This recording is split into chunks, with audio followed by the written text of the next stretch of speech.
Hello, welcome back to the Non-Essential Workers Podcast. I'm Alex, I'm Aiden. I'm Jason. and this is a left-wing podcast on media, politics, culture, and a bunch of other shit. You'll figure it out as we go. And this week, it is being hosted by Aiden. Welcome back, everyone. I am trying to learn as we go forward how to balance misery and entertainment, as is kind of a necessity when dealing with politics in any sense. So let's start. We all know that delving into American politics at this point is bound to lean towards misery eventually. So let's instead go to the completely fine country of Canada, which is only nice as stereotyped. It's definitely not just a front for extracting energy resources. In French Canada, specifically, from the Montreal Gazette, we often seem to kind of worry most about the troubles of law-abiding citizens, upright citizens. But I feel like criminals from time to time, classic criminals, deserve some attention too. And apparently, so does this periodical. What's a classic criminal? Yeah, I was going to say, is this like New Coke? Mafia bosses worry for future as soft millennial mobsters prefer texting to pistol whipping. That's really good. This is a sketch comedy bit. It's the mafia version of avocado toast. Well, the Greatest Generation Mafia had the same article, only it was, our pussy kids prefer pistol whipping to blowing people away with the pistols. Yeah. Non-lethal damage. I love how everyone agrees this is millennials' fault. From criminals to presidents. Nothing you can't blame on generational divides. We're inching closer to passing that baton to Zoomers that when turning on them. There's nothing more worrying than the mafia not being a problem. What future will we have if the mafia is not pistol whipping people? Also, Canadian mafia, come on. Yeah, that's not it. Come on. There are actually some pretty grotesque gang institutions in Canada due to the weird issues they have with like immigration and ethnic minority communities forming much the same way that Italian mobs formed in New York City. But it's organized crime has now just become corporations in the state. Like, you don't really need to do organized crime; it's all basically legal now. So I'm not really sure what role organized crime has. There's not the same. There's not the same glamour to it, though. Whenever people make movies about like financial crime, it's always, it's usually acknowledging that it's illegal and wrong. Although I guess The Wolf of Wall Street glamorizes it pretty well. So I disagree. Hard disagree. All right. I love Wolf of Wall Street. I don't think Alex has even seen it. I've not seen it. I disagree that it glamorizes and glorifies that lifestyle. Well, since I haven't seen it, and we're not discussing that primarily, let's avoid a deep dive on that. Let's simply refer to the premise that being mafia is glamorized in many different films, but at this point is also kind of ridiculous and pathetic. Like, what was it? One of the head of the 5 families in New York got killed by like a random conspiracy theorist in his driveway. It's like at this point the mafia has clearly either become sort of gentrified and like non-violent, as this is describing, where they're basically just like somewhat more illegal versions of the state and corporations, or they've become extremely violent and degenerate and are a little different than like a street gang, and so they're not really organized in any meaningful sense. I think a better title for this article would have been Mafia Bosses Worry as Government and Public at Large, replacing Mafia's role of being assholes, killing each other, selling drugs, perpetuating violence. Like, the Mafia is being squeezed out just by North American culture. Well, and also, if you think about like the Godfather type shit, isn't the whole premise that you're only doing the horrible violent shit so that your next generation doesn't have to? Like, the whole premise that excused a lot of mafia activity was like, well, we're doing this thing of ours so that the next generation can get a college degree. Well, they're not John Adams. They're supposed to be getting away from the mafia. Like, only a handful of people are true psychos. Like, yes, it should be blood forever. It should just be murders until the apocalypse. Like, You're not supposed to be loving it. It's supposed to be like excused by some pretense about just for now we need to do this to get past some hurdle. These are the moments when I regret that I've never seen The Sopranos Yeah. and that new spin-off show about Tony as a kid in Newark that I really want to watch. You want to talk about soft pussy mafia? What kind of mafia collectively give interviews to the Montreal Gazette? Yeah. He did it with a brown paper bag over his head. I don't know. I don't even know. Yeah, I'm snitching. He's snitching. like this is Johnny Loose Lips over here. Holy shit! Here's the thing, like again, we're not talking about like these are people who still kill people, like they're still dangerous, but like what? Like texting doesn't stop you from pistol whipping. These aren't even related concepts. You can text your friend, be like, "Hey, you want to go pistol whip that guy?" Like they're acting as though these things are even related. And yeah, I mean, obviously the frame is millennial avocado toast, they're killing whatever industry thing, but this is the oldest gripe there is. It's just the younger generation is not me. I wish I was them because I wish I was still young and could subsume them, but I'm not. So fuck them. Very simple premise. You're not doing what I do. Yeah. Be me. It's well understood perpetuation about how like generational politics works. People who are older just feel bad that they're not young and get mad at people who are young for being young. My symbolic immortality in the form of children have disappointed me. Therefore, I'm angry with them because they're not what I wanted me to be. Okay, cool. Well, it doesn't really work, so you shouldn't have done it for that reason. This generation is using smartphones, unlike me, who lived in a time when I didn't have smartphones. Right. You use burner phones. Yeah. Hey, Luca, teach me how to use a fax machine. Like I don't like what. Like, they need this next generation just to help them like do the crimes of the future. So I don't know what they're. Or just concede to not existing. That'd be nice. Well, I think a reasonable transition is to move from a relic of the past fading into obscurity or finding itself inadequate for the times that they're living in, into a visionary of the future. From the LA Times, here's a truly stirring headline. Ayahuasca changed this hedge funder's life.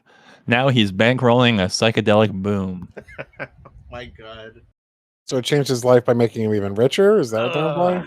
This sounds like a headline that you'd hear on like GTA radio. Yeah.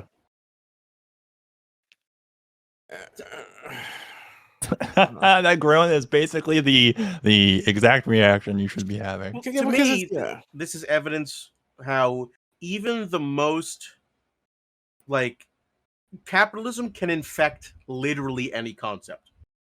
Ayahuasca is supposed to be this connecting with natives and oneness of the universe. And instead of this guy saying, I smoked, I did psychedelic drugs and I realized that there's no point in money and I'm just going to be one with the universe and I'm going to like live in a hut naked with a bunch of natives. And he's like, no, I'm just going to bankroll this new specific niche I like.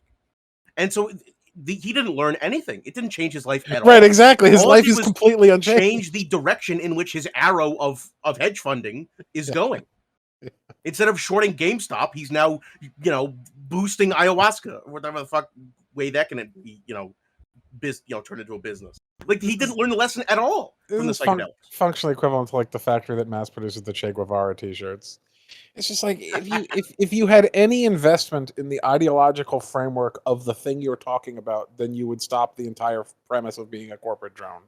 Like these things are mutually exclusive. It's all the people who are like, I'm into wellness and mindfulness, and they're like, and also I make 7 figures as a HR consultant, which is why I'm an entrepreneur for wellness.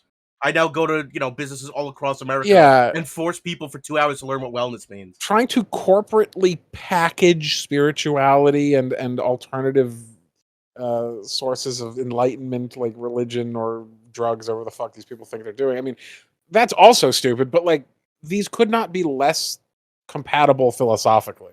And the fact that they don't give a fuck about that tells you that how like shallow and meaningless their lives are, that nothing matters except the ability to turn A into B into cash. It makes me question whether they actually did the drugs in the first place. Because to me, this just sounds like a marketing scheme. Yeah. Like, my third eye was opened and it spat cash out. Like, I don't think he actually did the drugs. I think he just knew that this would sound good, and people in LA would eat it up, and invest money into his new ayahuasca business. Like this No, isn't. yeah, If he had, the more honest title is probably, hedge fund manager's nephew smoked ayahuasca and told him a story about it, and he's like, I see dollar signs in my eyes. Tell me or more, he just nephew. did some Google searches. It was like, this sounds good. This is the next trend. Yeah. It's so cynical. Like I don't know. Or he's so brainwashed by capitalism that the ayahuasca couldn't force it quite out of him. The Gandalf light beams couldn't quite force out the Sauron darkness.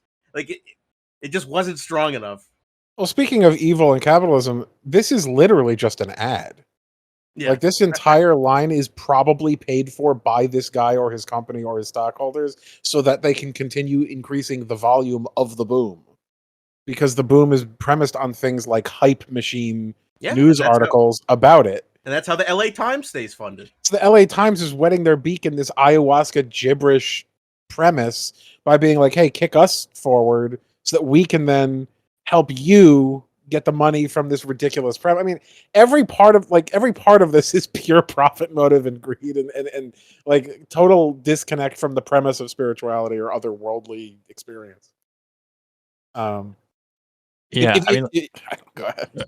The most promising, optimistic thing I can take from this is still very dark, unfortunately, which is that what he wants to bankroll is research into how there's a burgeoning field of research into how things like psilocybin can help with mental illness and treatments like that.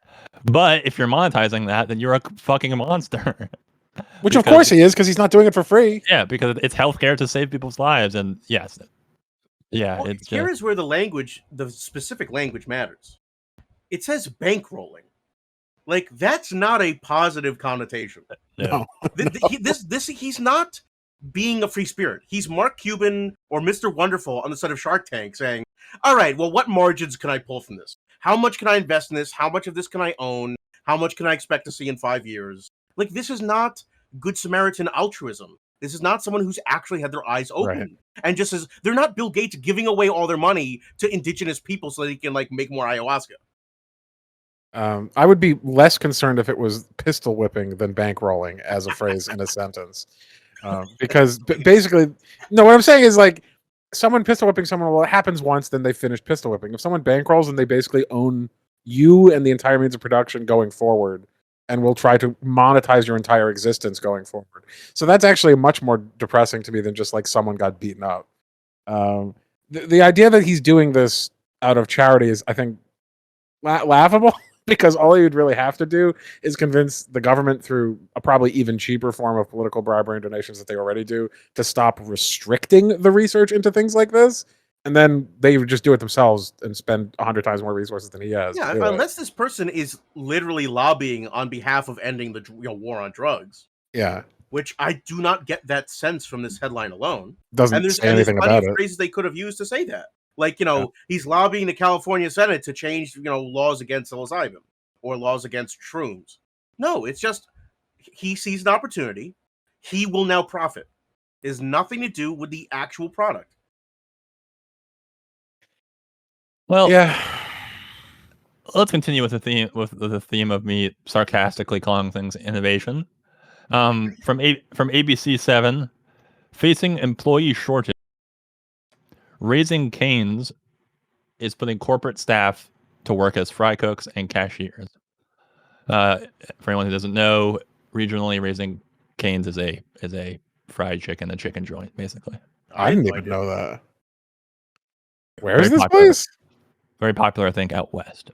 I mean, this is hilarious because we talked about this in the last few episodes about the managerial class. Now they're being forced to do the low class work. And I'm sure they're turning their noses at it. It's quite funny though. It's it sounds like a TV show. It's where the boss goes undercover in their own work and does brooming.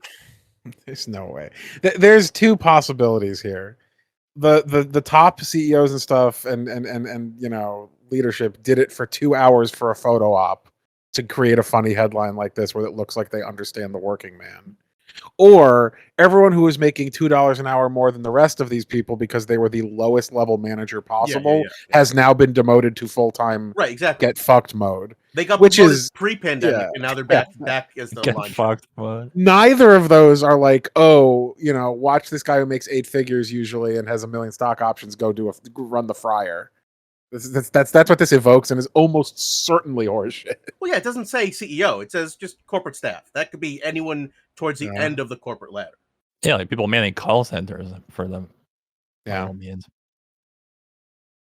Which definitely makes more sense than raising the wages a few dollars so that people come back. That was not an option. Yeah, never is. Yeah, that was really the thing that this highlighted is how desperate any company, but this company as an example, is to do anything to avoid setting that precedent. This also sounds like it could be a violation of their contract. Like, this doesn't even sound really legal. I don't really know what the mechanics are. Like, it feels like, yeah, it would have to be a choice for those employees, and I don't know why they would choose it unless they got more money. But if they got more money, then why not just hire new people? Right. To be honest with you, this sounds like an Always Sunny scheme.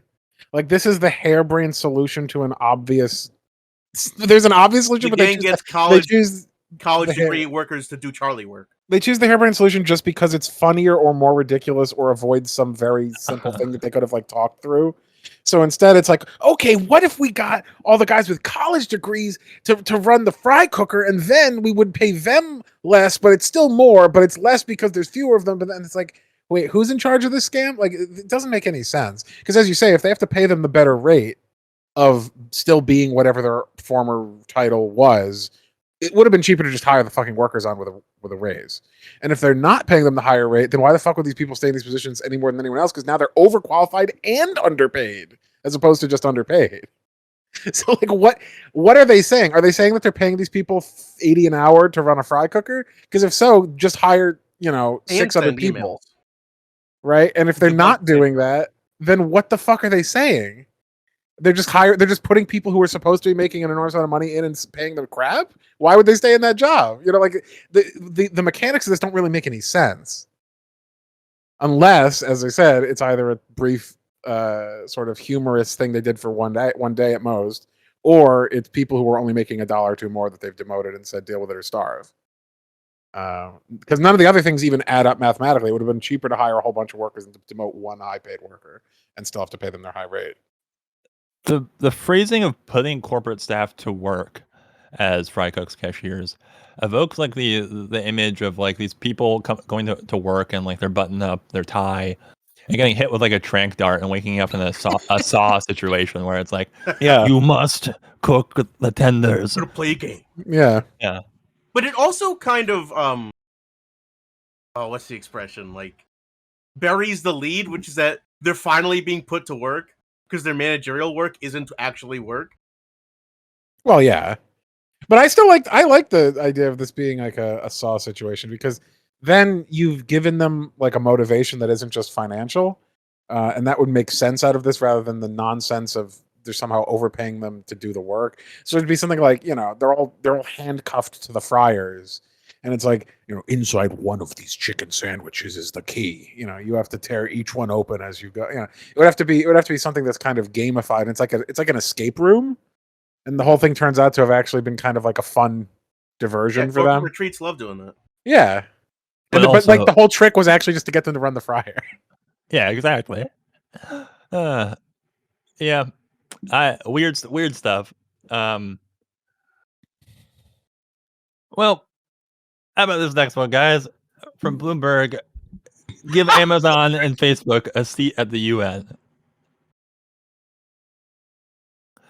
Agree? I refuse. Disagree? Okay. I refuse to engage with this article headline. Solved. Is the seat the chair?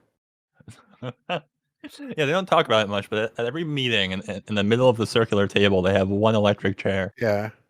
Yeah, you don't know which one it's going to be. Speaking of Saw premises. Imagine being so in love with corporations that you feel not only are they more powerful than nations, they deserve to be, and they deserve representation in those bodies. Yeah. Definitely not problematic that they are essentially cancerous tumors that have spread their nodules all throughout almost every country. So the lines about what would be them versus the countries that they're part of would be absurd. No, it would just be, this country fights for its interests and Facebook fights for its interests. Yeah. Let's give every, corporate entity that decides it's big enough to need representation and just let basically a political civil war break out across the entire world over who's in charge of what. Like this is they know this is bullshit. This is dystopic. The best take is that like this is a person who hardcore buys into the UN and thinks that this is a way to rein them in because they're so powerful and influential, which is laughable in a whole different way. That the UN has ever had any power to shape the behavior of any kind of near hegemonic entity. Well, keep in mind, UN could be the UN Security Council. That's what I was about to say. Yeah, like I was fully expecting this article to just be the preamble. Set in 2 or 3 years, they can go, okay, put Amazon in the Security Council. Jesus. Because as we've talked about, the UN General Assembly doesn't really have much teeth. But there are aspects of the UN that are incredibly powerful, most notably the Security Council, which basically decides where conflicts end up happening and what international laws get actually followed. Yeah, it would be a step above to specify the Security Council in terms of recommending these corporations participation. Considering what's happened to the rainforest in South America, this would be the first time that they've taken seriously the problems of Amazon on any sort of broader scale. Well, I don't know if we need to talk much about this next one because an article like it appears every week, and we have touched on the subject before. But just to remind people that the machine keeps churning from the Hill. And this is an op-ed. A Republican Congress is needed to fight left's slide to autocracy. Oh, Jesus. I assume they mean the left's slide. Just like the nation is sliding off the flat earth. Did they cut words for like space and just make it like illegible? This definitely is not written by a Republican who's always been a Republican who's just articulating for Republicans. This is written by Emperor Palpatine. Right-wing man writes op-ed saying that the right wing should win because he doesn't want the left wing to win. Yeah. Yeah, they tend to do that. What's funny is the idea that the Republicans, who have often held control of Congress, have ever pushed us towards like that libertarian fantasy of like no government regulation and no intervention in our rights. It's like, how's your First Amendment doing? How's your Second Amendment doing? Like almost every protection of civil liberties has been eroded by Republican Congresses as much, if not more, than Democratic Congresses. And like, if they don't know that, then they're very dumb. And if they do know that, then they're obviously self-serving and manipulating information. Ostensibly, the autocrat they are referring to is President Biden, yes? No, I think they're talking about like King Sanders and Queen AOC or whatever they imagine. Autocracy means a government run by a single person. So no, that's a dictatorship. Autocracy could be any authoritarian system. I mean, I literally Googled it just to make sure. But it means literally one person? A system of government by one person with absolute power, yes. All right. My point is, I cannot think of a party less ironic to say this, or more ironically saying this. Trump, the Republican Party for the last 4 years was the party of Trump. The textbook definition of someone attempting to be an autocrat. Someone who condoned trying to overthrow the government that was finally saying, all right, your time is over. This can't... Yeah. Who wrote this? I'm offended. I didn't read it. I'm calling their manager. I don't know, but yeah, this can't be this politically stupid and like a professional in this space. What? I'll Googling this. Now that we are, I mean, now that we're assuming yes, it means literally one person. Is it Biden? Like, is that the autocrat? Because if it is, isn't he like right wing? Like, don't they understand that he's right wing? I mean, Isn't that? I don't wouldn't understand. even. I wouldn't bet that the person who wrote this knows what autocracy means, because they're clearly an idiot. I'm just like, let's say Sanders had won. Like, let's say democracy had functioned, and Sanders had won in either 2016 or 2020. Then I would kind of understand this article because they'd be like, we can't have a left wing president without a right wing Congress because otherwise he'll accomplish things, and I don't want that. But Biden is politically almost equivalent to a Republican caucus in Congress. So, like, what are they checking? What are they preventing? I mean, I don't understand the interaction here. It's definitely because for this one bill, or I guess technically two bills, he has aligned the left, quote unquote, Sanders basically, and him have aligned their agendas. That they're both agreeing that this is the right thing to pass through our government. And that means that he is a leftist, a far leftist now. Because in the mind of this kind of op-ed writer, it's a binary. You're either a freedom-loving, certainly far from autocrat, far-right Republican, or mid-right Republican, I suppose, if you want to be generous, or you're Che Guevara, the far-left icon that we were mentioning earlier. You know what this reminds me of? This was like the argument made by the senators in Rome before Julius Caesar, was assassinated, where they're like, we need to stop this tyrant, before he takes over, says one of 100, incredibly rich people who control a city of 500,000 by complete, inheritance, privilege, familial connection, untouchable status, culturally, like basically the extreme upper echelon elite think that the real problem is just that there's one particular guy who might take over as opposed to an extremely small handful of guys who've already done exactly that. Well, because if you look at the Senate and you look at the Supreme Court and you want to tell us, which regardless of which party that is, that this is not a either oligarchy or near autocracy in the sense that maybe 60 to 100 people control everything, massively disproportionately to the supposed Democratic constituencies they represent, we're already there. And we're there because of the Republicans more than anyone else. So I don't know. I figured out who wrote this. A man by the name of John Feehery. I quickly pulled up his basic information on Google, and I have shared for the group what Google deems this man's job is. And I have highlighted it in red. He makes money. According to Google, this man is not, a political representative. He's not in the House or Senate. He's not in a think tank.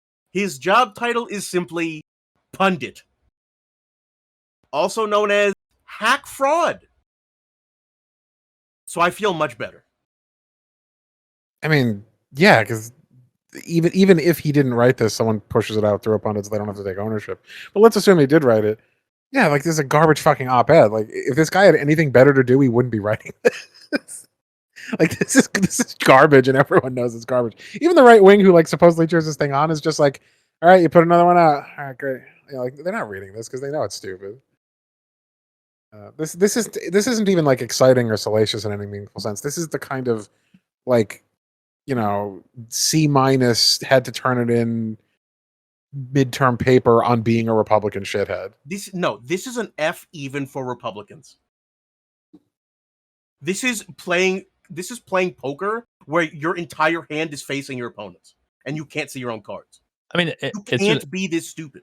It's the laziest version of this kind of article that comes out. Yeah. Very frequently. And I just like, as I said at the beginning, we didn't need to talk about it for very long because of that fact. We did for good reason. But I also just wanted to point out that, that the Hill makes a choice by publishing this. Of course.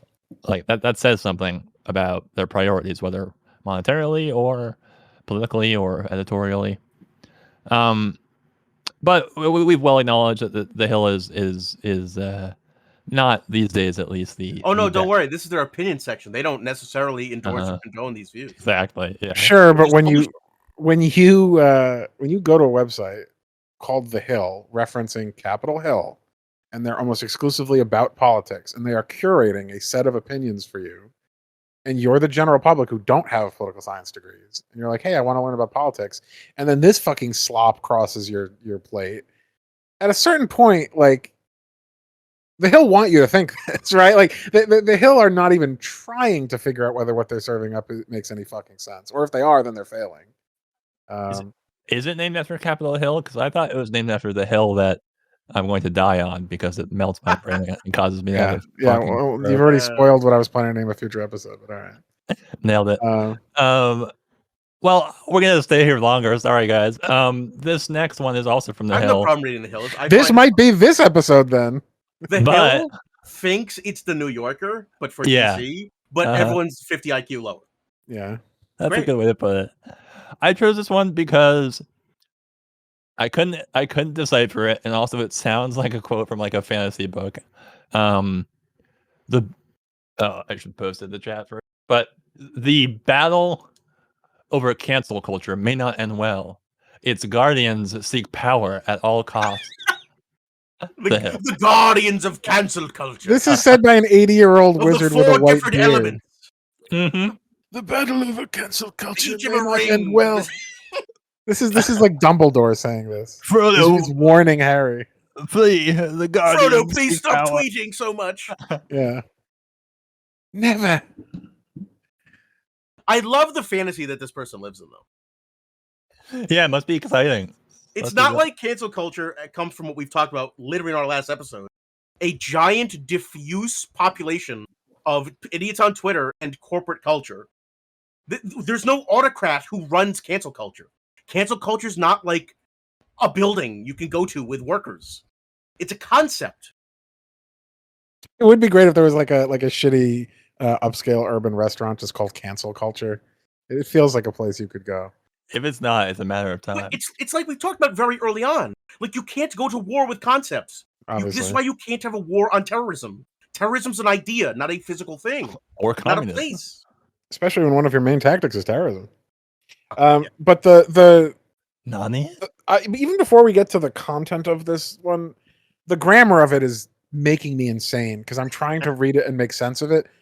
First of all, it presumes that there's a battle when it should be saying a war because a battle implies it's brief and definitive. And that there'll be more battles. Right. Secondly, it says may not end well, which is kind of like saying, will it rain? I don't know, as you're a meteorologist. Like, well, you haven't said anything. You should be saying probably will not end well or is looking like it's not going to end well because you've said nothing. You've just said maybe something happens, maybe it doesn't. Then you have its guardians, except that the subject of the sentence that was previously following it was cancel culture. Right. But let's even say cancel culture was the subject. The guardians would be the people who are being attacked by the by the people he hates, right? Because people guarding cancel culture. I mean, it doesn't even it doesn't make any sense. That's exactly why it was so confusing, even beyond how obviously dumb it probably is. Who is the guardian of cancel culture? What does that even mean? People who perpetuate it, but once again, they're acting like these are raid bosses. Yeah. Like he has created a series of lieutenants surrounding a boss in his mind, but he couldn't even say that correctly. Here's what they've done. We're literally living in 40K. People's anguish has created a new god of chaos. The anguish about being held responsible for having evil views has created a chaos god that now lives to cancel people and get people fired and get people to lose power. And it gains power whenever other people who are in power lose power. That's what this person believes is happening. And the power at all costs, it's like, have any of the random idiots on Twitter or whatever that he hates who are like, let's cancel the guy because he said some stupid MRA shit. Does anyone know any of their names? Have any of them gotten hired at a profitable gig? Do any of them turn into anything? I mean, yes, a lot of them get like corporate training and become the overwhelming majority of them are nobodies and will always be nobodies. So the idea that this is like they're seeking power at all costs is like, no, they're not. They're just seeking to tear down other people's power. It's not even about them. But in a zero-sum game where anyone losing power is other people gaining power, what they're saying is tactically correct. Yeah, but that's not the game we're in. It's not the game we're in. They would say, no, you're wrong. Everything's zero-sum. Because they're a psychopath. if there's 3 million powerful people and 327 million not powerful people, and we take down one of the 3 million powerful people, the net gain for each of those other 327 million not powerful people is fuck all. That's what we're living in. The random anonymous person in America does not gain a goddamn thing when a random celebrity or politician or whatever gets fucked. So this is incoherent. There's no access or avenue to power simply because you got someone canceled. Yeah, but you know what? Maybe this is a moment for a classic Jason interruption article. Because I think this article that I've been sitting on might crystallize what the person who wrote this view is. Also, just to insert a quick thought, there's a whole ecosystem now to give lucrative jobs to people who have been quote unquote canceled. Right, it might even help them fall back on this conservative view. Exactly, and they all just become further radicalized to the right. It's the fucking golden trampoline. The parachute didn't open, but now we've got you still. Alex, I want you to understand these people's view. So this is from the Daily Beast. GOP operative says it hurts white kids when kids of color feel they belong. To what? The community. That's the worldview of being a modern day conservative in America. To let non-white people exist is to take away essentially white supremacy, which is earned and real according to them. Once again, we're now dealing with an article with incomplete English. Are they saying GOP operative says it hurts when white kids feel they belong in the GOP? Or just feel they belong in their communities? Or feel they belong in America? Belong in America. Belong at all. Are allowed to feel safe and secure. Are allowed to feel as part of the community. Because if that's what they're saying, that's like, this is like almost like a criminal state. Like, this is a completely insane thing to say. I'm trying to explain. These people are fascist racists.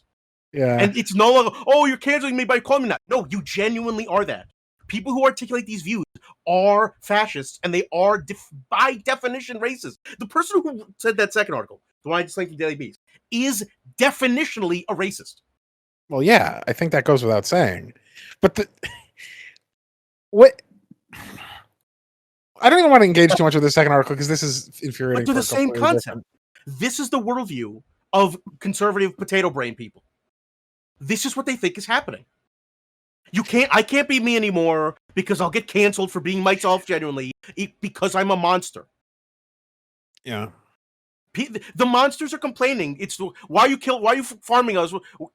We didn't do anything wrong. You're a monster. You exist to perpetuate pain on people.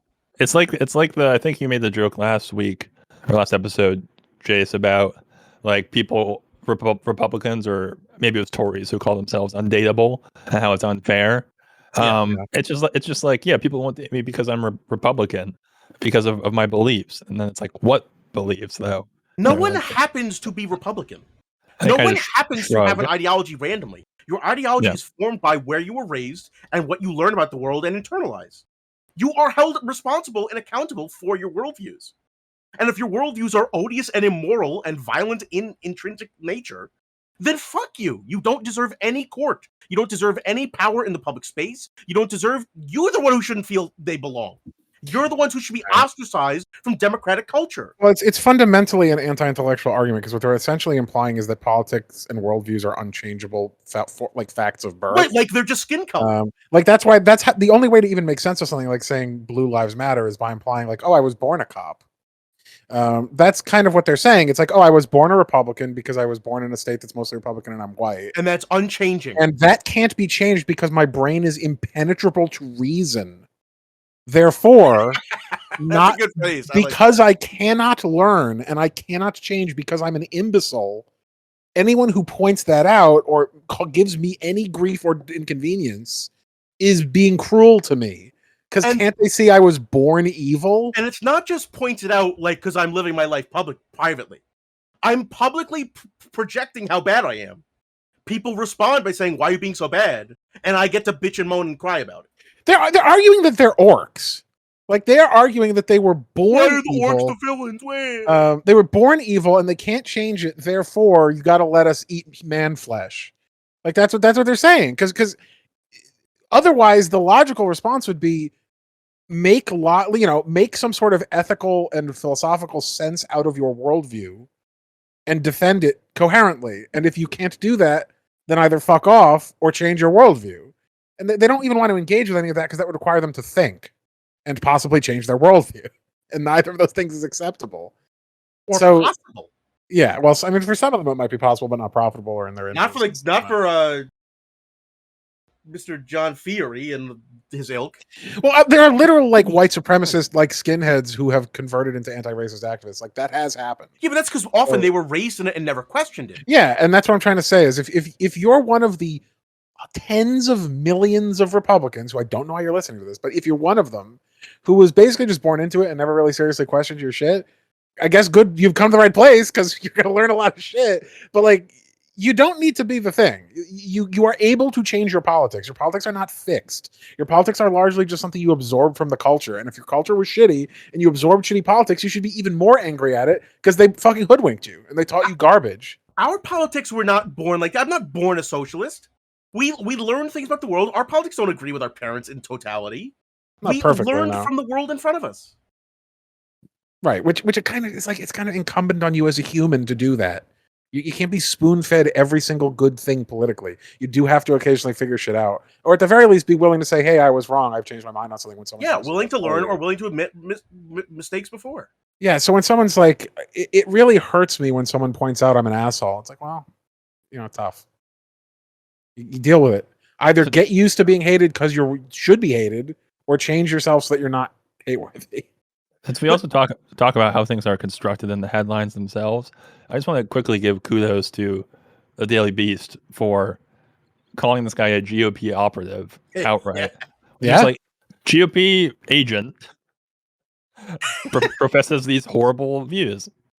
But I think the reason I pulled that up because it just made me think of that so quick. Like they live in a zero-sum world.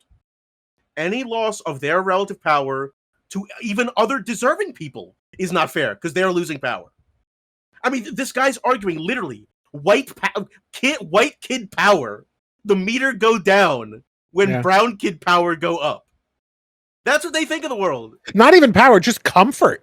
Right, just if the black kid doesn't think that we'll lynch him, then I lose power. It's so disgusting. Yes, you lose psychic power over people. Yeah, if people aren't terrified of you, if people aren't terrified of you just walking down the street, like because of your intrinsic superiority to them for no reason other than your culture's asserted it's true, then you've lost that feeling of intense superiority. Like this guy just wants to be, an aristocrat by dint of birth, which is the lie that is sold to white people across the country, that there's somehow an aristocratic race. That's one of the oldest sort of white supremacist narratives in the country. Anytime that they are doing well, it's like, well, yeah, you're supposed to be doing well because you're white. And anytime they're doing poorly, it's like, look at this injustice. Look at what the minorities have taken from you. You should be a king because you're white, but then you're not because somehow the minorities have taken it from you. And it's a very obvious bait and switch because it's just the other white people who take it from you. It's the rich white people who've taken it from you.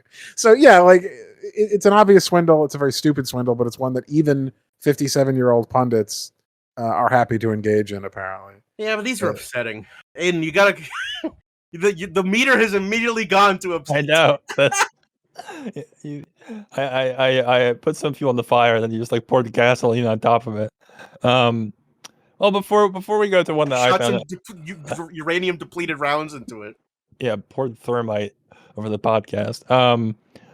I'll just, because it is on topic of the GOP being massive pussies, I'll just post this one from Fox News.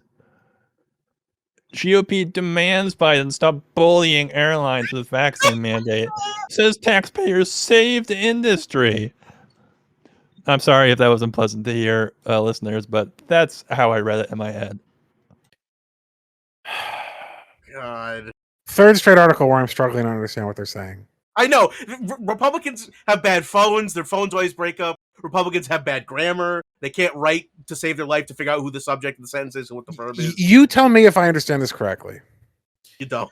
The GOP wants Biden to stop bullying airlines, and the bullying is intrinsically simply requesting that they vaccinate.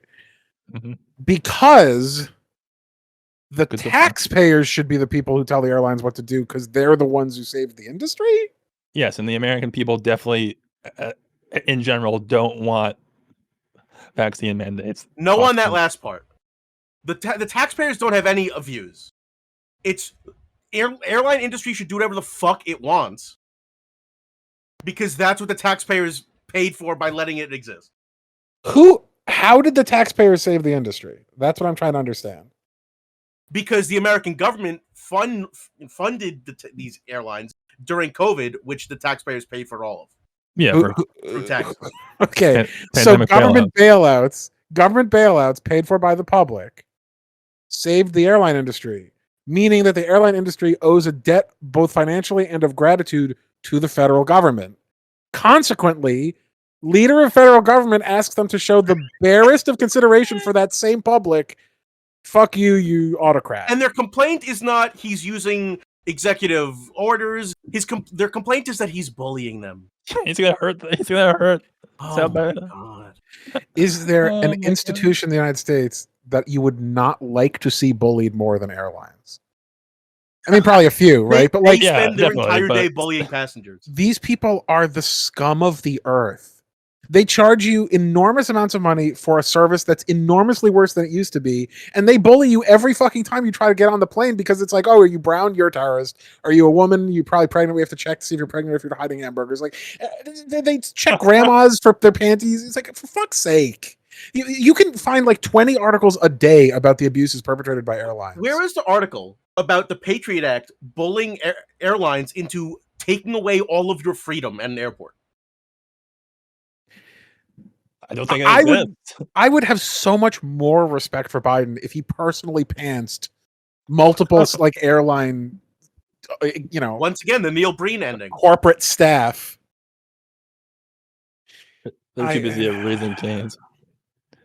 Well, we're getting pretty heated at separate aspects of American society and industry. So, though we certainly do not identify with them, perhaps you'll find some amusement in this, like I did. From Insider, the Taliban are helping remaining U.S. citizens evacuate from Kabul because they don't want Americans in their country anyway, as activist says. Agreed. Thanks, Dalvin. Okay, I don't know if this is true, but is it true that the Taliban are treating Americans more humanely than we treat South Americans? South Americans? Oh, like people like migrants? Haitians or Mexicans or Guatemalans trying to come to America or get out of America. In 2021, during this period, yes. They're not mass jailing them currently. During the 20 years of the war, almost certainly not. But during this specific moment... No, I mean right now. Yeah, where there has been a negotiated truce and where they're agreeing to try to get them all out of the countries that they can control it more effectively, yes, of course. Because there's nothing in it for them to violently fight a people who are already leaving. So yeah, they would much rather get assurances from our government that we'll take them seriously as the legitimate government of the state, even though we shouldn't logically do that for them because of little things like this. So they get hugely more than they're losing by an exchange like this. Yeah, that's actually kind of interesting because it's the same thing that ISIS was after, which was legitimacy. Yeah, and their record was like, no, we're gonna kill other people of our kind badly. We want the rest of the world to give us respect and treat us as legitimate. So we'll let you out without cutting your head off. It should be mentioned, the Taliban do not always hate the United States. Like, prior to the Afghanistan war, the Taliban literally offered to just give us bin Laden, and we said, fuck you. We want to take him because that's cooler. And the Taliban are largely composed of mujahideen or their children who used to be funded and armed by us. So I don't think they see the United States as their intrinsic enemy. Like, they don't want us there. 20 years enemy. Yeah, they don't want us there, but we're not any more their permanent enemy than the Soviet Union was their permanent enemy. Their only permanent enemy are Israel and Saudi Arabia. Yeah. Because Israel's the state that they see as the biggest problem for Muslims in the Middle East, and Saudi Arabia is the greatest U.S. ally that basically corrupts Islam in their view of Islam. So they don't really give a shit about us. They just want us gone so that they can do whatever the fuck they want to do. The idea is still not great, which is still evil, but it has nothing to do with us. It's just evil for their people, right? Like, the Taliban are not like, we love terrorism. Every day we wake up and we're terrorists. We eat and sleep terrorism. No, they want to control the state. They want to implement a bizarre theocratic state and restrict the rights of their people. They don't give a fuck about the United States, and they never have. They were more than happy to take our arms and training and equipment and oversight when it came to fighting the Soviet Union.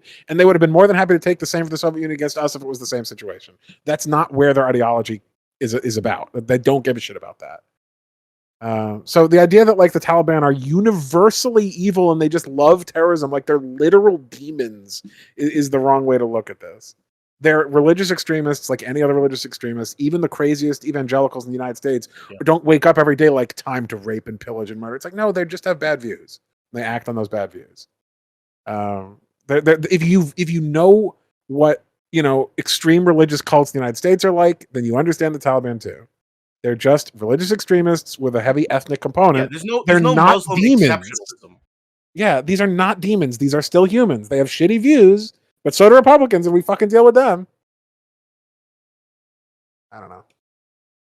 I just thought it was I think you'd be hard pressed to get a Taliban leader to agree with the three previous articles we've read from Republicans. I know, really.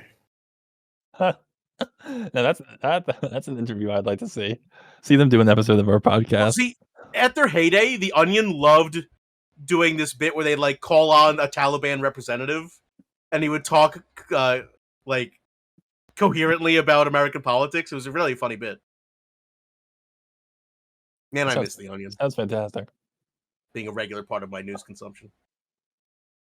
I will also point out, if it hadn't been for 9/11, I guarantee you by now we would have been allies with the Taliban for like 15 years at least. Yeah, like we would have absolutely made a strategic alliance with them to fight Iran or to fight Pakistan or to fight whoever. Like, this is exactly the kind of group the United States loves making a horrible alliance with. And giving tons of money. A religious, right-wing, ethnic, band of fighters who can take over a country and run it on behalf of the United States, whether they know it or not, is exactly who we usually ally. They're just with. the Contras of the Middle East. Like, it's not that complicated. Give it 10, 15 years and they will be our allies. That's all I'm saying. We squash the beef. Seems impossible. And whatever Republican dipshit president we have at the time will get all the credit. Yeah. Like, the next Reagan. Well, luckily, America still has other options, or at least it did in Afghanistan. And there's stories of hope and heroism. As I would like, I've often found that I'm straying away from the original premise, which is to look at media bias, and there's really no better place to go, in my eyes, than the Wall Street Journal for such a thing, and how headlines are constructed.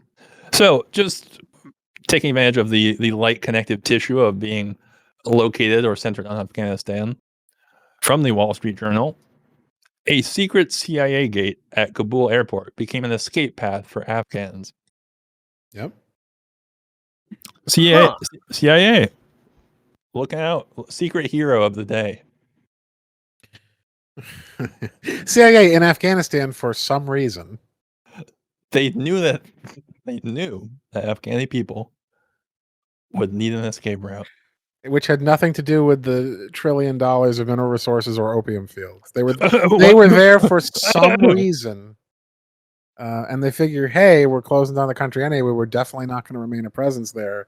May as well out our secret CIA gate in this obvious propaganda piece that they told the Wall Street Journal to run, or else. The CIA plants news articles all the time. In pretty much every source there is.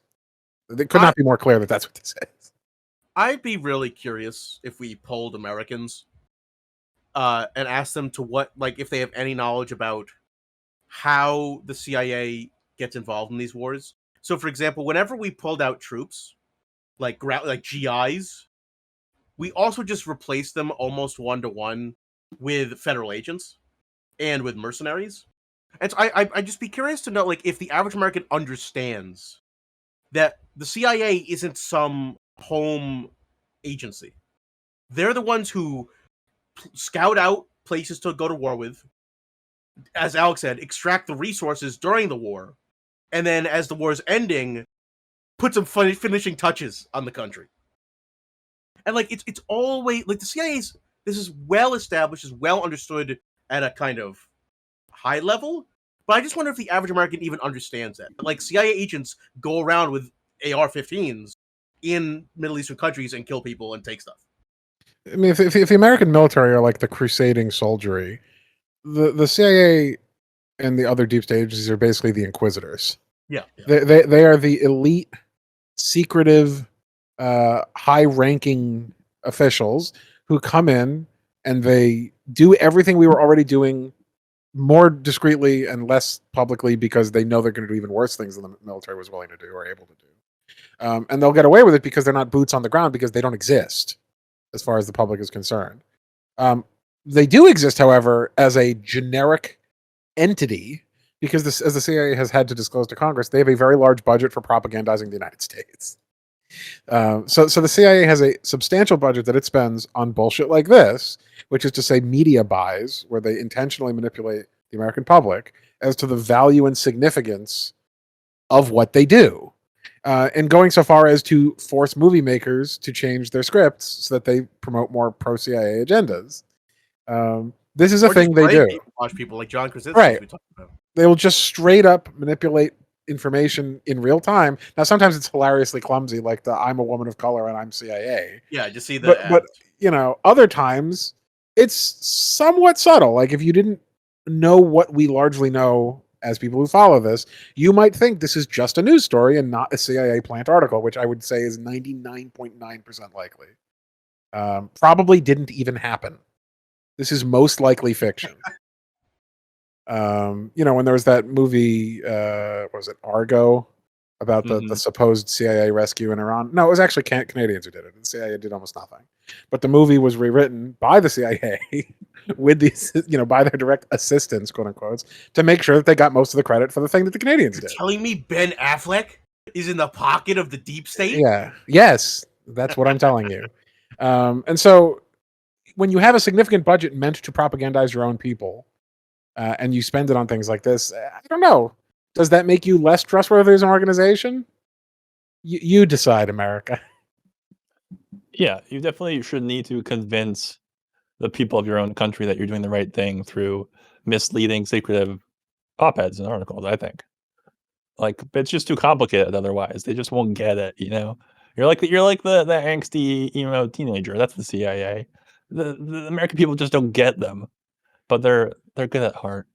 So I'm gonna give. Well, hey, I have 2 more cents to say on this. Let's just say this did happen. As Alex, this reveals the secret that the CIA has been involved in this the entire time. So even if this is true, they're revealing their own game, and just us realizing no one will call them out, and no one will care. People will just clap. And not just that. Anytime some random guy at an airport gets murdered by the Taliban because they think he's a secret CIA agent, thanks CIA. Thanks CIA, because now you're planting in the minds of anyone else in the world who hates America and Americans, we might secretly be CIA because we're doing illegal shit all over the world at all times and not telling anyone. So the more that the CIA implies that they're everywhere and omnipresent and could be in your airport, the more random people get killed because people are thinking they're CIA. So they're creating an atmosphere of danger for civilians every time they say bullshit like this, which is, again, almost certainly false anyway. And to your Inquisitor analogy, that is the biggest problem. Like, the Inquisitors thought they were hot shit who had a direct line to God and they were geniuses. The CIA thinks they're big brain, 10,000 IQ geniuses. And then Americans are literally too stupid to understand their machinations. Yeah, which is why they only fucking hire from Ivy League universities, right? Like, they hire a bunch of skull and bones assholes. They hire a bunch of, second sons of powerful families. And they think, hey, the average IQ in our room is 138 or whatever. We have to be big brain geniuses. It's like, no, you're just all the sons of privilege at infinite tutors and infinite time.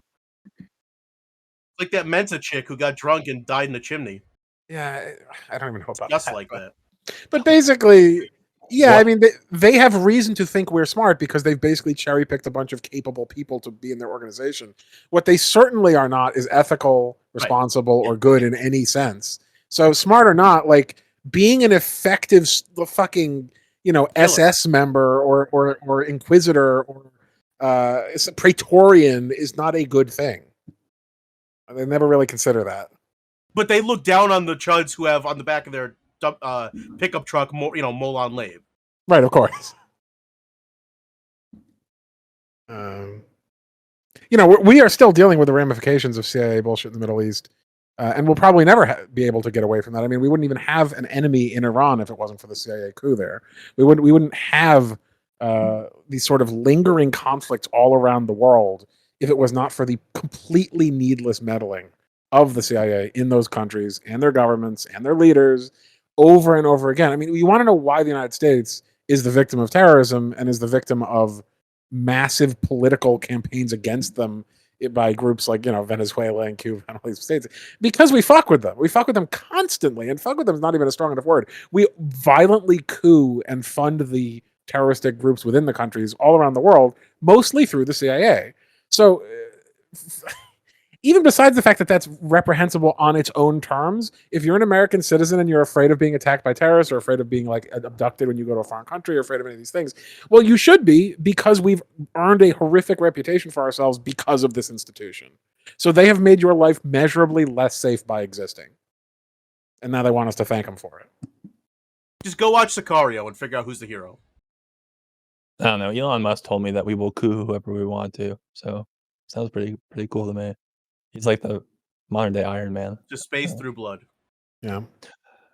Well, do you guys want to deal with more WSJ articles that run on the same theme of being clear propaganda, or should we go out on a less focused smattering of articles? WSJ Smatter or me up. SJW? I was gonna make that joke, but then I realized it's not the same forward and backward, and so I couldn't pull off the joke. But It wasn't about being forward and backward. It was just about sounding something. It was about making a point. It's about taking a stand. Which is something that the Wall Street Journal never does. Batter me up, Captain. I say both. We got time, but do whatever you want. All right, then we'll keep going with WSJ while we're here. All right, going back, actually, we'll save domestic issues for just a few more minutes. So because of moments. It's very clear segue. Staying on the CIA, reminding everyone that yes, they may be focused on the Middle East in some ways, but that doesn't mean they don't have tons of funding to burn, doing bullshit that will have no effect for the meantime, and then have horrible effect in the future. CIA chief Burns is the name, forms China-focused group and pivot towards Asian rival.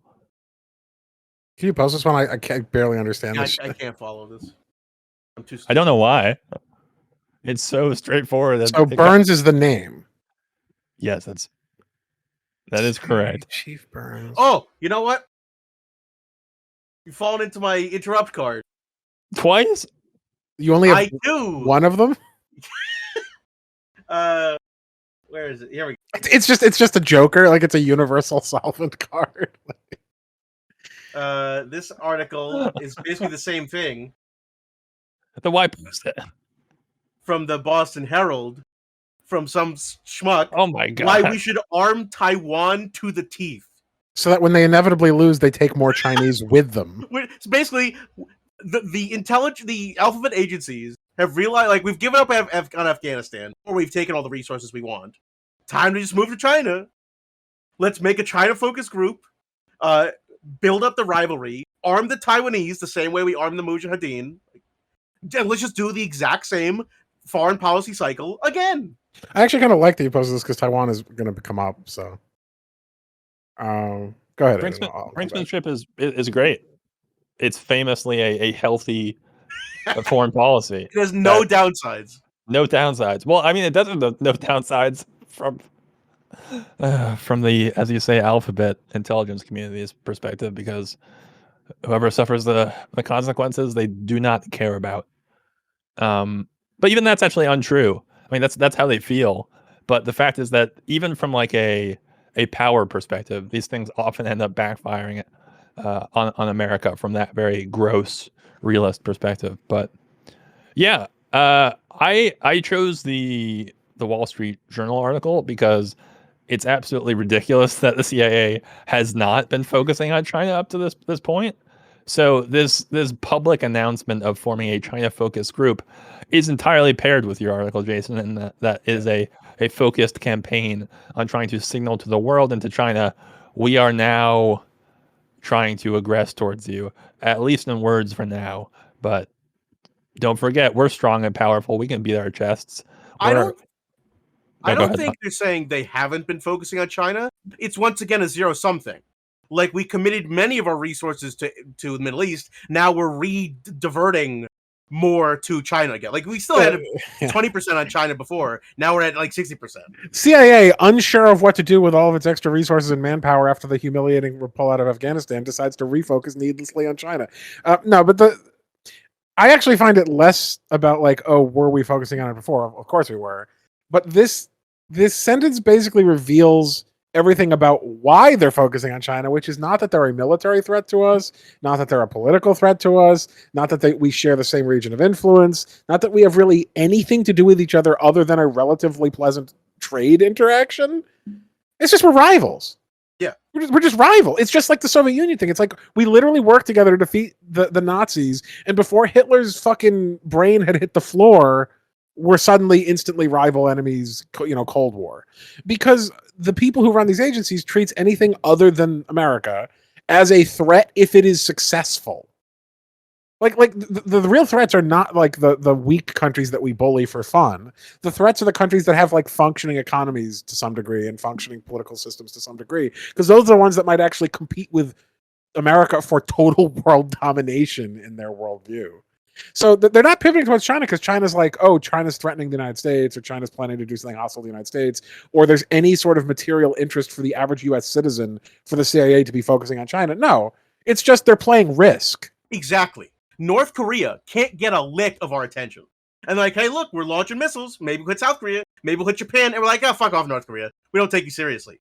China just is like, hey, look, our earnings are up. We're like, how dare China? How dare they flaunt this in front of us? These bastards must pay. Like, we just decide if you're big, you are de facto a rival. And like they're acting like, oh, if they get Taiwan, then they get the set bonus and they'll get more troops each turn for controlling the full territory of China. It's like, well, first of all, who gives a shit? Right? Like, second, like this is not our problem. Taiwan and China are the other side of the fucking world. They have nothing to do with us except that we have sort of inserted ourselves into their conflict for our own amusement. And secondly, to the extent that there is a political statement to make about Taiwan, it should rejoin China. It was historically part of China. And the only reason why it wasn't part of China was because a fascist nationalist group responsible for the needless deaths of millions of Chinese fled to Taiwan and turned it into like a fascist HQ breakaway state because they didn't want to submit to the Chinese communists. Well, that was 70 years ago. The people there still call themselves Chinese. They still think of themselves as Chinese. The only difference is they don't have the same politics as the mainland government. Well, considering they're like a trivial fucking fraction of China, they've historically been part of China and they still call themselves China, and they're willing to merge peacefully. In fact, recent votes suggest that the majority of Taiwanese want to merge with the government of China, at least as long as they get to retain some of their personal flavor. Yeah, maybe we should just let them merge.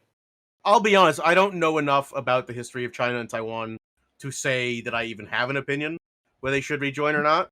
But once again, this is not our issue, not the CIA's issue. So fuck off. Yeah, I mean, I also don't know enough about the history, but I don't think you even need to, because of our ethics and worldview. They should democratically self-determine their own path. It's not any of our business. And if that is truly what the majority of Taiwanese people want, then yes, that is what should happen. It's as simple as that. America's interest is not in that, though. It is in finding another foothold, another way to stymie Chinese growth, another way to stymie their efforts to control the South China Sea. It's it's like as gross as the narrative is that has been sold, that China just wants to completely dominate and obliterate Taiwan. It is equally or more gross how, once again, we use an entire country of people, as you say, Alex, as a piece on a board game. It's just, to us, it's just a military base. That's all it is. Yes, because that's what it is to them too. Because Taiwan's part of China. Like, I just want to stress this. This is as if Hawaii became occupied, in, let's say, 2012, and now we're arguing about, like, should it be returned to the United States? It's like, well, yeah, at least there's actually more justification for that being its own independent country. But, like, Taiwan was part of China for like at least 250 years or something before it became independent. Yeah, I think Hawaii is a bad example. Pure, It would be like or- Texas. yeah, Texas or Florida, or like some part that's like peripheral edge of the United States, but has always pretty much historically been part of the United States since the United States is, at least moderately active. To say that Taiwan is its own country is already actually giving way too much propaganda to the far right elements there. Taiwan is not a separate country from China in any meaningful sense. Isn't America the only country like at the UN that Correct. still calls them their own country? Everyone, correct, the only country that still calls them China. Because they both want to be called China, right? But here's the thing: this has been framed historically. This has been framed historically as democracy versus dictatorship, East versus West, or some sort of like capitalism versus communism. Well, first of all, China's not really communist now anyway, and secondly, Taiwan was a military dictatorship run by, again, the fascist general Chiang Kai-shek, who only went there to avoid submitting to the left-wing government that took over in China. He seized the territory militarily against the will of the people already living there and formed an autocracy. Yeah, but he was our autocrat. No, he wasn't even. Well, yes, he was the U.S. He was the U.S. He was at the talks of World War II. Yeah, he was the U.S.'s autocrat. He certainly wasn't the Taiwanese native people's our meaning autocrat. America's. Yeah, so the idea that Taiwan as a collective people ever voted to leave is a fiction. They were stolen from the mainland by a fascist coup controlled by the leader who just lost the civil war against the winning left-wing party in China. It would be like if Jefferson Davis got Mississippi to become its own country. Yeah, exactly. He stole Mississippi out. Not even. It's like he stole Missouri, like a state that wasn't sure. It'd be like if he stole some sort of swing state and just left with it. Because the people did not get a choice because they were under martial law until like the 80s. So the idea that Taiwan ever voted or decided to leave China is a fiction. In fact, now that they're a democracy, they've been inching closer and closer to reconciliation with the mainland Chinese government. Because it's like 95% ethnically Han Chinese. They all think of themselves as Chinese. They call themselves Chinese. They're Chinese, right? Like it's not even a question. No one even disagrees whether they're Chinese. It's just a question of who's the government of China. And I think the government of China is the country that controls 98.7% of the population, and not 1.3% of the population. That's just the reality. You don't have to like them. We don't like the Taliban either, but they're currently in charge of Afghanistan, and they are unambiguously more powerful than the Northern Alliance, whatever the fuck we have left there. We don't have to like communist China, but they're the government of China. And therefore, they should be the government of Taiwan because it's part of China, and they still understand that they're part of China. So any attempt to arm Taiwan to resist China is literally just, what if we had a nuclear war?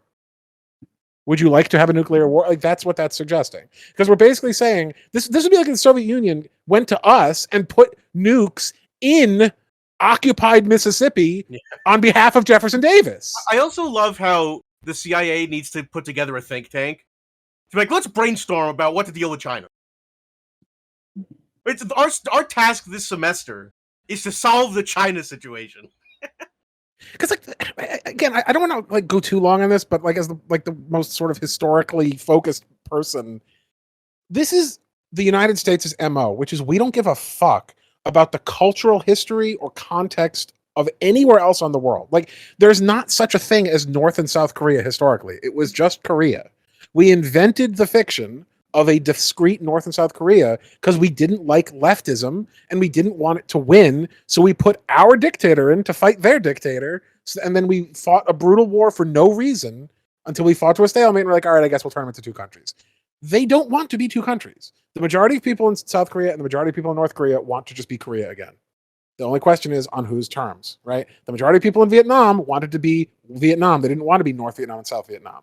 We continue to start these conflicts, especially in East Asia for some reason, where we're like, well, okay, you want one thing and the United States wants a different thing. Let's just carve up your countries into arbitrary halves and pick one and we get that one. Well, the reason it's East Asia is because we already destroyed Africa. And we already destroyed South America in terms of being functional countries and economies. In every single one of these cases, Taiwan, Vietnam, and Korea, every single one was a dictator. It was not a democracy. It was not a democracy. So the framing of Western democracy versus evil Chinese communist dictatorship is completely false. It's left-wing dictatorship versus right-wing dictatorship in each of these cases. So what are we fighting for if we're fighting? to make sure that the dictator is a right-wing dictator? Who gives a shit? There's no reason to do that. Like the fact that Taiwan has had democracy for maybe 30 years, well, ironically, now they're pushing back towards reunification anyway, because that's what the will of the people is. So, what are we going to topple the Taiwanese government again and reinstall a dictator to make sure they don't merge with China? Because what else would you do in order to arm Taiwan to the teeth? They don't want to be armed to the teeth. They want to figure out their shit and remerge with China. So this is just a ridiculously thin veneer for naked American imperial aggression by saying, oh, it's on behalf of those people. We're doing it for the, 25 million or whatever, 22 million Taiwanese, the vast majority of which never had any say in being ripped away from China. That's who we're doing this for, not because we just want to fuck with China because we're psychopaths. I don't know. Yeah, I think it's, it's the problem that I think most people struggle with, your average person who's not been completely brainwashed already, is that they see governments, as let's say Americans, they see foreign governments acting unjustly and inhumanely, violating rights of foreign countries or their own people, and they just there's generally I believe that people tend towards being good, which I know is that itself Disagree. be debated heavily. No, but, that I actually agree with you on. It's just that most of them don't know how to do it. Yeah, and that's the problem, is that the tools that are apparent to us, that are propagandized to us, are in America generally to do with intervention and foreign meddling, and so even if an American person has a good instinct for defending Taiwan, one, as obviously Jason and I historically don't completely understand the history of the area, and your average person doesn't understand the present circumstances of the area. In addition to that, they don't have the perspective or tools to understand how to approach it in any other way, because they recognize that the Chinese government it has many of the same problems that the American government does, in that it is basically a modern empire. It's a modern It's a corrupt imperialist piece of shit, just like force. us. Yeah, and so they cannot kind of find the way to accept that, without resorting to what they know and what they feel safe in, which is America. But unfortunately, what America does is just, as I don't need to retread what Alex has said over the past 15 minutes or so. They just go in and do things as China would do, but from an American perspective. And that does nothing for the Taiwanese people, because it's not about them. It's about power, as it is with all states, really, but even more so and more grievously and more violently with large hegemonic imperialist states. It's And just if- rich that the CIA and the media covering it are like, yeah, well, the CIA knows what they're doing. And Don't fuck things up. if any other country tried to do this to us by like stealing Puerto Rico or Hawaii, we would immediately, as a country, come together to wipe those people off the face of the earth. Yeah, look how we We- responded to yeah. 9/11, which we've done 1,000 times, 1,000,000 times in other countries. The idea that we hold the principle of self-determination of a small group that is attached to our country in any kind of serious regard is laughable. We don't want to give Puerto Rico statehood. We don't want to give DC statehood. We don't want to give, any of these people like meaningful rights. But if any other country tried to tell us what we could do with what is essentially an island or peninsular or, extension of our state, we would annihilate them. Or at the very least, have an insane brinksmanship confrontation like the Cuban Missile Crisis that nearly destroys the world. We would what's it called? We would put limits on like their trade for decades. Like, We would I totally have isolate them from the rest of the world. Embargo. absolutely no love for the Chinese government because it's really shitty, as we talked about literally last episode, or maybe the one before. In many episodes, yeah. Their nowhere near as bad as the United States government when it comes to belligerently interfering all around the world in other people's shit for no reason. No, they tend to only interfere in their region. Right. They're in their own region doing regional things, and we're like, this is unacceptable. Your region, more like my region, as we fucking do the I drink your milkshake, diagonal pipeline to their shit. Taiwan is a part of China. It was part of China for hundreds of years. The people there are Chinese. You can say they're also Taiwanese, but it's ridiculous to pretend that they're not also Chinese. Taiwanese is essentially just a regional designation. For the United States, the same way you could say we're from the Northeast. Right. Someone's from the South. To say that the United States should have any say in whether two different ethnically Chinese regions of China should be under one government or two governments or whatever the fuck they want to work out between each other is insane. It has nothing to do with us whatsoever. It's just us putting our dick in another thing because we feel like it. There's zero ethical reason to do it. There's zero logical reason to do it. If Taiwan rejoins China, it'll be fine. For us, it'll probably be just as well, if not better, for the Taiwanese. If they don't rejoin them, still fine. It has nothing to do with us whatsoever. So this is just the CIA has a budget and a boner, and they're looking for something to fuck with it. I mean, it will definitely be better than us arming them to the teeth. I can say that for the Taiwanese people. This reminds me of an article I almost chose as a rare positive article. Positive as in a good take. I think it was from The Guardian. And it basically just like admitted or talked about how about Afghanistan and our withdrawal and why like news coverage was so 24/7 about how much that was a failed withdrawal, about how it was a bad decision. And basically, the one point I just want to touch on in terms of why we're so obsessed with the Far East, and really everywhere in the world, even when things seem relatively small in stakes, is because, as the article makes the point of, America is terrified of humiliation. Like, even things that do not really affect us materially, that do not challenge our power, we are terrified of being humiliated. And that is in part because I think we recognize how shit our policy and our economic system is, how much it immiserates people. Yeah, we'd have to look in the mirror. So we have to erase any single bit of challenge to it, in addition to evidence around the world of alternatives. And, lucky for us, China doesn't seem to be headed towards a very positive alternative. But still, the fact that it could be challenged, we're terrified of it being our power, our influence, our ability to unilaterally shape the way that any country in the world determines itself. And if you're a neutral, blob of a person who has no politics whatsoever, and you think, why should I care about any of this? I want you to look at the history of the Cold War between the United States and the Soviet Union, which is what we're clearly trying to ramp up again now, except this time with China. And tell me what, if any, decisions that were made based on Cold War logic, including things like the domino theory, benefited the United States or hurt the United States. Because the record is laughably bad for us. Almost every single thing that we did because of the Cold War or in service of the Cold War was detrimental to the United States and its people. Because they were stupid decisions made to stymie a foreign power rather than to promote the interests of us. Over and over again, we put our dick in shit and we fell over it. Why do we have 9/11? Because we funded an armed mujahideen to fight the Cold War.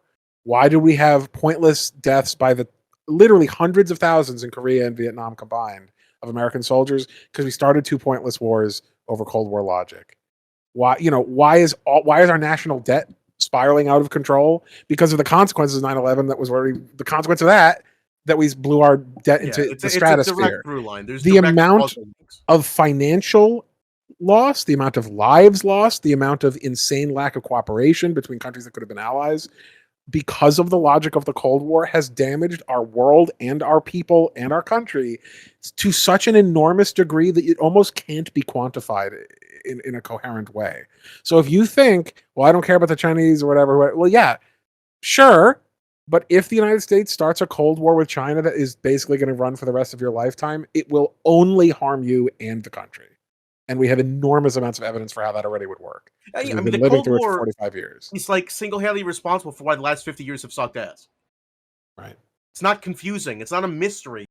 Why our economy's in the gutter, why the world hates us, why so many people have been killed, why health standards around the world are like because of policies we enacted during the start of the Cold War.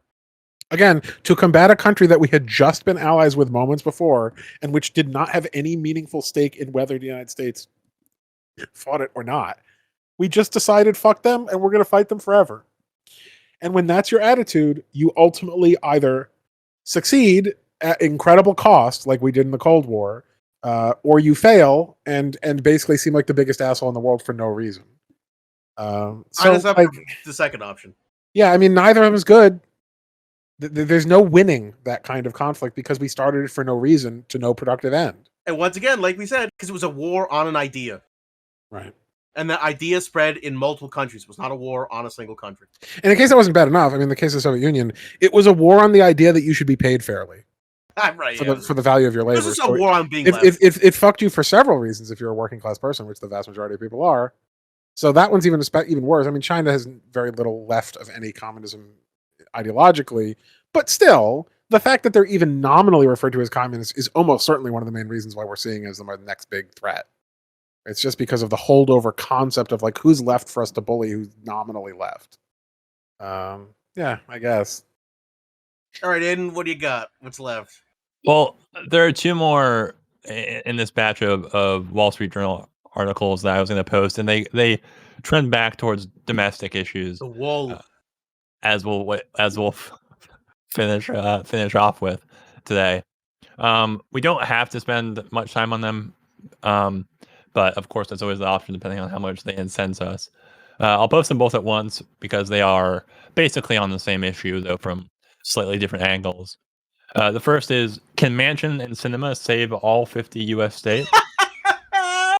And the second one from the editorial board is, the entitlements of U.S. decline. What does that mean? Yeah, the very confusing. I read the subheadings, though not the articles themselves. The first one is making the argument, it seems by the subheading, that Biden's policies, specifically the bills he's trying to pass right now, will erode states' rights somehow. And so luckily, 2 senators will save all the states' rights. That is the argument. But Manchin and Cinema are the heroes we didn't deserve right now. Exactly. And the second one is basically the classic act of saying, oh, you want things to be better? Well, let me explain to you how social democracies in Europe aren't working. There's a face that Theoden makes when he knows he's about to be killed by the Fell Beast in Lord of the Rings. He kind of looks sideways and like his face falls as his death approaches. That's the kind of resting face I find myself with by the end of these episodes. But doesn't Gimli save his ass? I don't remember. No, he gets murdered. Spoilers. Yeah, the Republicans really love traitors, don't they? Like they love the fucking Confederacy, you know, the right wing at least. They love the Confederacy. They love the people who snarked on each other in Afghanistan. Now we have to get them out of there. You know, all the people who betrayed their own to work with us. And now they love the 2 Democrats who are not Democrats. So yeah, because they're Republicans. Treachery is like their first virtue. They're the Decepticons. They really have no shame. They have no shame whatsoever. Because if one of the Republicans was like, I'm not going to vote for Brett Kavanaugh because he raped a woman, they'd have him tarred and feathered. Also known as Liz Cheney, saying like, I'm not as evil as you guys. I'm only 80% of evil. Get that bitch out of here. Yeah. And this is what the Wall Street Journal chooses to publish. Not surprising for them, but it's just like it's so transparent in its bias and its absurdity. I also like how both Manchin and Sinema are 2 of the most corrupt politicians. Right. the Democratic Party has. Like Yeah. two of the most essentially in the pockets of corporations, relatives in these industries, most like not even trying to hide how bad they are. These are the heroes we need. The ones stymieing democracy. The heroes we deserve. Well, yeah, the article should basically be: can corporate lobbying and corruption save the country? I mean, save it if by save it you mean continue to ruin it successfully. Yeah. But Yeah. These old people can't have free hearing aids. That would Also, the ruin infrastructure our bill society. is not we're passing a resolution to turn ourselves socialist. It's to fund the government through December. I know it's amazing how everything becomes socialism. It's like, oh, we want roads, socialism. You know, you want to pay for police and firefighters, socialism. It's even the use of the term entitlements, which is like a generic catch-all for any kind of thing that helps people in any way. Yeah. Also known as rights. I find it amazing that they have managed to turn the term entitlement into like a slur, where it's like, oh, you're so entitled. It's like, you are the defenders of the richest, most disgustingly self-serving elite the world has ever seen. Like, the only people who've ever been rich are like Mansa Musa and God. and they want to talk about the poor being entitled? And they will fight tooth and nail to allow anyone to own a gun. They think that that's a greater entitlement than being allowed to live. The poor, Like- also known as U.S. citizens. When you catch Right. a common cold and have a complication. Like, no joke, something like 80% of US citizens would be in bankruptcy right now if it wasn't for what they're calling entitlements. Because the vast majority of them do not have enough income to pay, for instance, for, you know, hospitalization bills or to cover their rent in the massive hikes of rent. And that would be the just will of God, Alex. Right. It's like the entitlement is of people who have more money than states, such that they think they should have a seat on the fucking United Nations for their corporations, not the people who are like, could I get another crust of bread, sir? Yeah, the argument is basically a country's government should not take care of its people. They should, it is the best way to take Governments care of them. exist to enrich the elite. Yeah, is to funnel money upwards and watch the rest walk around like an ant farm until they're crushed beneath the boot of the rich or burned randomly by some kid with a magnifying glass. It's yeah. Joe Manchin is out there saying, you know, don't get addicted to water, my friends.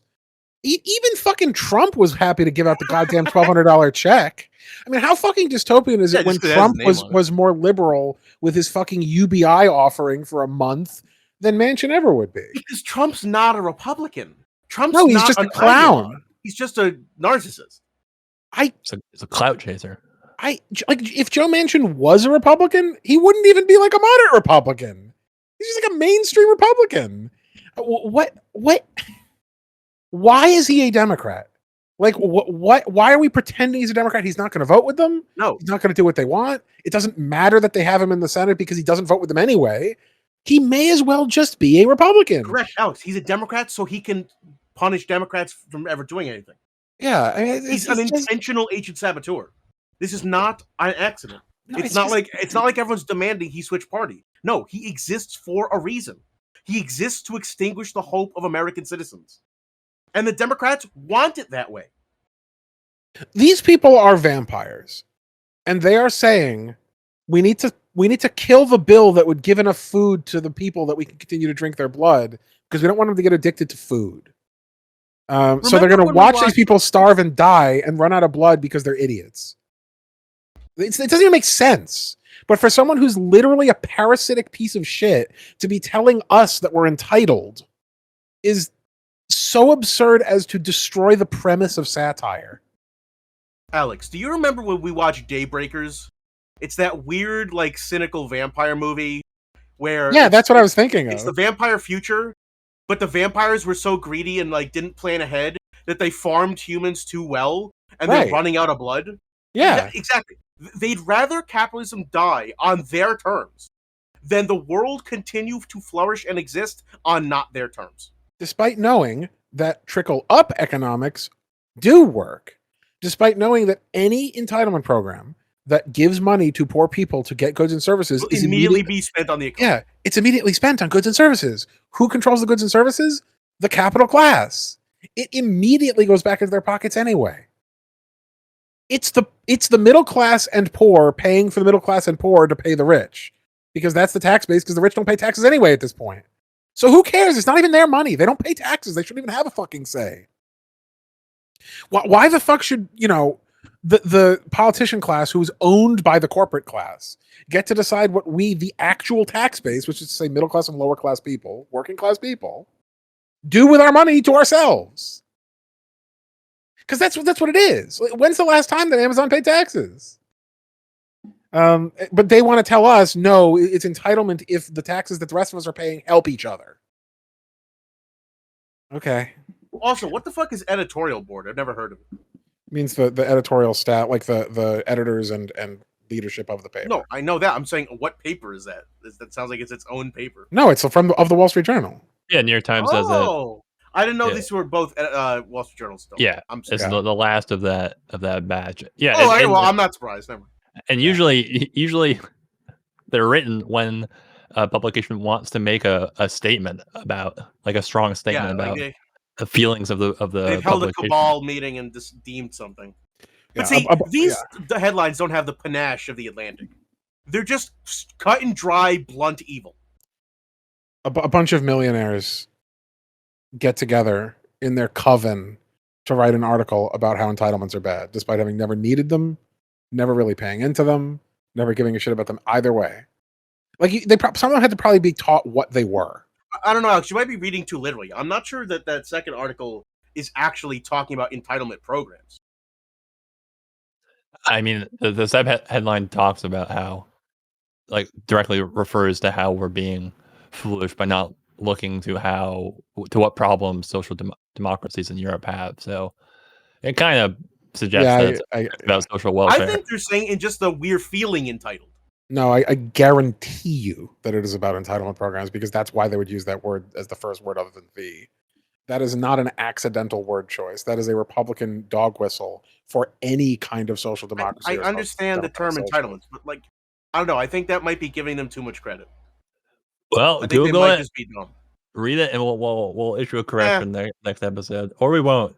But I hear you, Jason. I hear you. It doesn't quite have, like, the fancy, overeducated English major kind of way of delivering propaganda, I guess, for lack of a better word. So this strikes me more as like the choose to not have income inequality. Like, this just strikes me as stupid, not them. Like, look at us with our veiled, various threats. Like, so let me give you a hopeful story then. It's literally about entitlement programs. It's like Kismet, how a long empty building found the perfect tenant, from New York Times. Is the perfect tenant King Kong? No, it's actually, I believe, it is a charity. So in some ways it is a positive story, but I think it's pretty obvious that, like, listeners, you all know generally our politics at this point.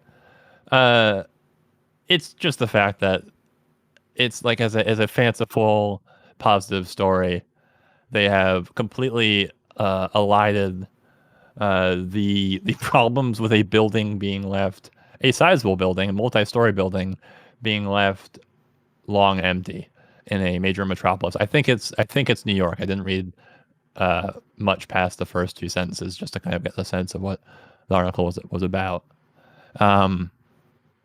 But yeah, it's now it's occupied and doing good work. Maybe I don't know anything about the charity or know the name, but I see what you're saying, which is that what fortune that someone else's blight has now become our treasure. It's really sick. It's really disgusting. Or that, the Kismet could have been just like, let the people live in the fucking building. Yeah, that we need Kismet. That it was probably kept empty by some kind of lobbying by a large real estate firm or by obtuse real estate laws and housing laws that prevent it from being turned into low income housing or something like that. Like, you don't need Kismet. There's a huge need in pretty much any major American city to address the problem of homelessness. If you have an empty building, fill it with people who need homes. It's that simple. You don't need Kismet.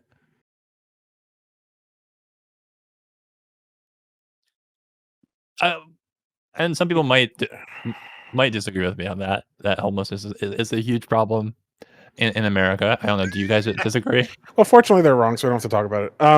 No, that the homelessness is only going to increase now that the fucking rent freeze has ended and now all the support has ended and all the fucking unemployment assistance has ended. The idea that Oh Christ! What is that next one? a long empty building should exist in this country while homelessness exists is kind of insane. But I don't know. I'm getting heated. Yeah, I wasn't necessarily going to use this one at this point, but just since Jason reacted to it, it's from The Hill again. DC bulldozes tent at encampment with homeless persons still inside. This is our solution instead of using empty buildings. Our solution is literally Austin Powers scenes. Oh my god. Did they survive? Yes, there were a number of articles about this, and some of them were such bullshit, and the way they tried to like use passive voice and talk about like there's one that not exactly but almost to a T said like homeless person accidentally relocated during scheduled bulldozing. Yeah, they are being treated for injuries and they have been given an apartment by the local government for the time being. Next episode we'll have an article how my just like the girl with her who slit her or like the easy hand. way to find a stable. The easy way I got a payout from the DC government by getting bulldozed. Oh man, oh, God. Well, the housing crisis, the issue of homelessness, is a very rich topic to discuss. But given the amount that we've gone over this episode, I don't think now is the time to do a deep dive into it. So I'll just leave you with an important message, with one last article from Bloomberg via the Associated Press. Remember, folks, don't blame Mrs. O'Leary's cow for the Great Chicago Fire. What? That's all from me. Thanks for listening. I know we all were.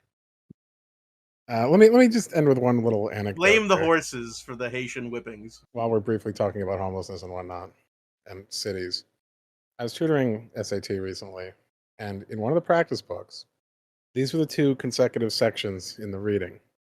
Section 1 was an unedited passage from Ayn Rand. What? Not even joking. And the second passage was about Bloomberg's plan to revitalize New York's housing crisis by basically putting people into micro homes, by like making apartments the size of closets, like Fry and Futurama. Woof. Fiction writer Ayn Rand, huh? Those were back to back, unironically, in a text that is supposed to be politically neutral because it's a standardized test. I guess they're getting the elite school training in early. So, yeah. The article, because I had to read it basically as part of teaching it, was talking about how like basically this was written during when Bloomberg was in charge, like I don't know, 15 years ago or something, about like how everyone was fully aware that there was this enormous housing crisis coming to New York City, and they had every opportunity to avert it, and they're like, but how could we profit from averting it?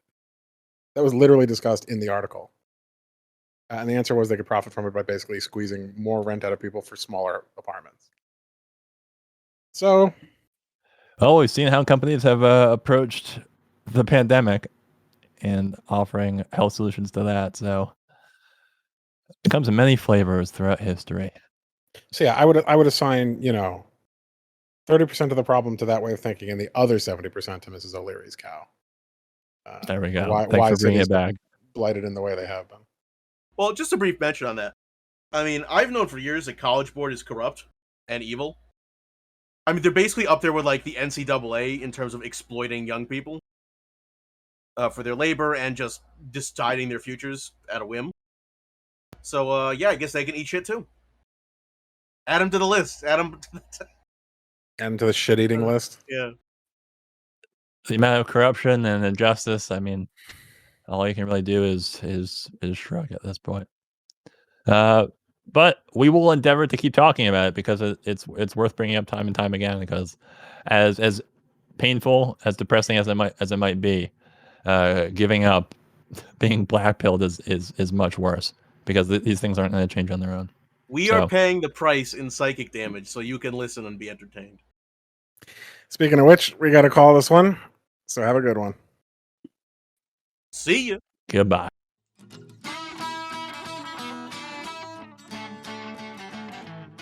Hey, thanks for listening to the show. If you enjoy what we do here at the Non-Essential Workers Podcast and you want to support us, please check us out at patreon.com/non-essential-workers-podcast or by clicking the link below. For $5, you get access to the Patreon feed and twice as many total episodes. How many more? I'll say it one more time for the back. Twice. Anyways, thanks and see you next time.